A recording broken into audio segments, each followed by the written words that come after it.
My leather jacket is for you. I always loved the way that looked on you. But the rest of my stuff, you don't need it. Make some space in that bloody apartment for yourself. Go on. It's time, baby. P.S. I love you. Have you ever received a letter ending with P.S.? Do you know what it stands for? Join us in our latest Cinephile episode to find out. And be sure to visit our FUNDAY website for more.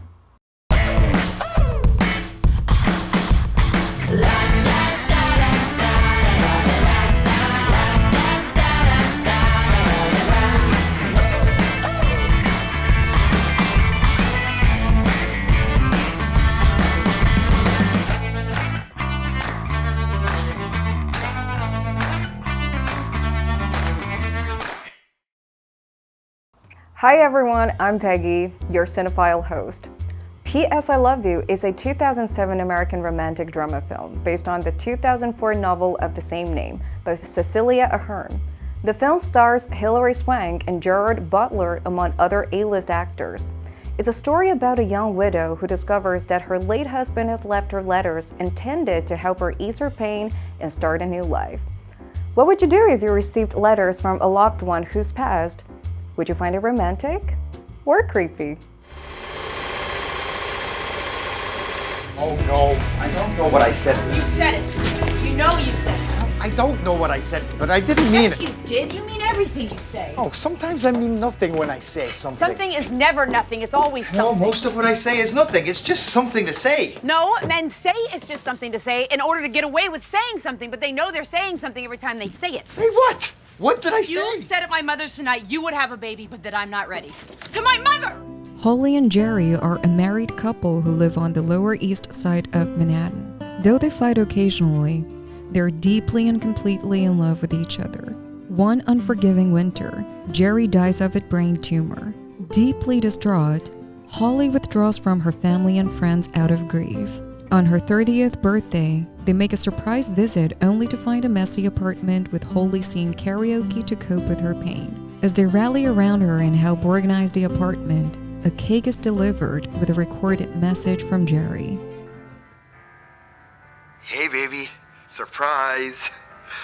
I know this probably feels a little bit morbid, but I just hate the idea that I'm not going to be there to see you freak out over turning 30. I mean, it kills me not to be there. That's funny.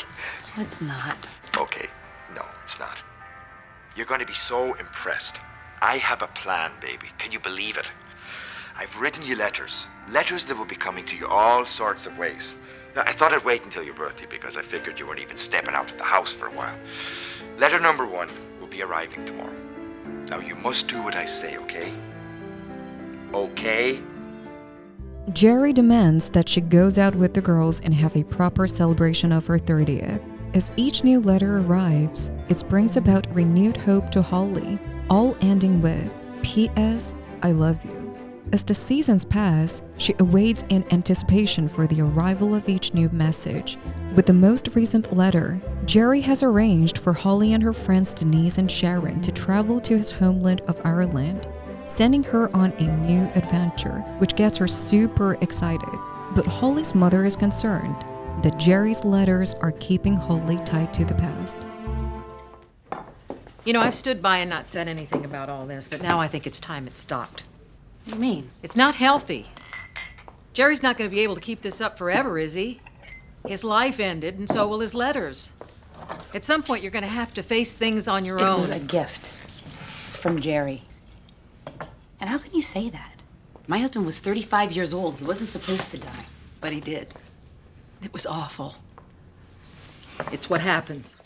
Holly's mom expresses that she is no stranger to losing a loved one, as she had to raise 2 kids by herself after their father abandoned them. After hearing her mom's concerns, she takes the trip to Ireland. The 3 of them arrive at their destination, a house in the beautiful Irish countryside where they find letters from Jerry for Sharon and Denise, one asking Denise to take Holly to his favorite pub. While there, she meets William. Holly. William, You're American. Yeah. And what brings you to Ireland? Holiday. Oh, with my girlfriends. Hi. Hi. Oh, good. Good to have you here. Thanks. I have one more song to play. Will you stay and have a listen? It's an American song about a local girl. I think you'll like it. Sure. Good. William gets on stage and dedicates the song to Holly. Upon hearing it, she is overcome with emotion and walks out because it was the same song Jerry sang to her shortly after they first met. Sharon and Denise follows closely behind her. Holly questions the meaning of all this and wonders why Jerry wants her to remember these things that's making it harder. Do you think you know why? Well, perhaps there is a wisdom of Jerry's method. Let's continue to find out. During the vacation while on a fishing trip, they lose the boat's oars, leaving the three women stranded in the middle of the lake. During their waits for help, Sharon announces that she is pregnant and Denise reveals she is getting married. This news causes Holly to relapse emotionally and again withdraw into herself. They are eventually rescued by William, whom Sharon and Denise invite to stay the night because of the pouring rain. Please feel free to stay till morning. Yeah, we have a pull-out couch. The bed pulls out. It is a long drive. I would love a shower. What a great idea! Oh my God, there's one downstairs. It's fantastic. Come on, I'll get you some linen and towels. I'll show you. Unable to deny their feelings for each other, William and Holly kiss and spend the night together. They begin a conversation about her deceased husband, and Holly asks William to drive her to visit her in-laws.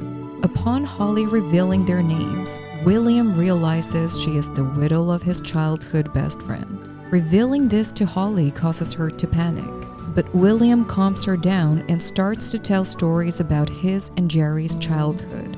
The next day, Holly visits Jerry's parents and while there receives another letter from Jerry, reminding her of their first meeting. You didn't look real to me at first. I never saw so many colors on one girl before. But you looked like you belonged out there all right. You and all your colors. Do you remember the first thing you ever said to me? I'm lost. Oh, you didn't look lost. Not to me. They walked together side by side all the way into town. Instantly, they were smitten by each other and shared a perfect first kiss. Jerry reminds her of her passion to create and encourages her to go after it when she returns home. Arriving home, Holly again withdraws from family and friends trying to find her passion. One day, she is inspired by Jerry after finding one of his suspender clips next to one of her shoes and realizes she has a flair for designing women's shoes. She enrolls in a class that teaches how to actually make the shoes she has designed. Newfound self-confidence allows her to emerge from her solitude and genuinely embrace her friends' happiness. Can I ask you a favor? I want to make your wedding shoes. My shoes? Would you turn into Geppetto? Oh my God! These are gorgeous! I've been taking a class. It just happened out of the blue. I really love it. Oh my God! Holly meets with a friend who confesses his love for her, but she didn't love him back. Broken-hearted, he storms off, and immediate, Holly feels the sense of loneliness and rushes to her mother for comfort. While on a walk with her, she learns that her mother was the one whom Jerry asked to deliver his letters after his death. Her mother hands her the last letter and she takes it home where she gets a voicemail from Daniel asking her to forget everything he said about not wanting her. She meets him at Yankee Stadium and asks him to read the last letter from Jerry. You made my life, Holly, but I'm just one chapter in yours. There'll be more. I promise. So here it comes. The big one. Don't be afraid to fall in love again. Watch out for that signal when life as you know it ends. P.S. I will always love you. Daniel and Holly kiss, but decide they're better off as friends. as the film ends with Holly taking her mother on a trip to Ireland. Holly has opened herself up to the journey beginning with the next chapter of her life, and wherever it takes her, she has the hope of falling in love again. By chance, she meets William, who expresses his wish to see her again. Holly ends with a letter of her own to Jerry. She tells him that she realized that there are all kinds of love in this world, and that this is her one and only life. It's a great and terrible and short endless thing, and none of us come out of it alive.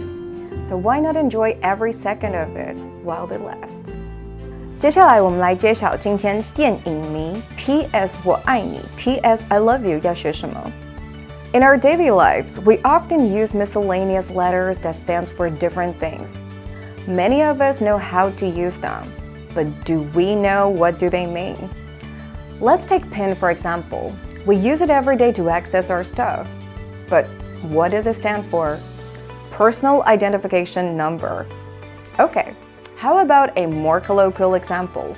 FOMO. When all your friends are hanging out without you, we say we're experiencing FOMO, which stands for fear of missing out. Now, the example we see repeatedly in every letter Jerry leaves Holly. P.S. I love you.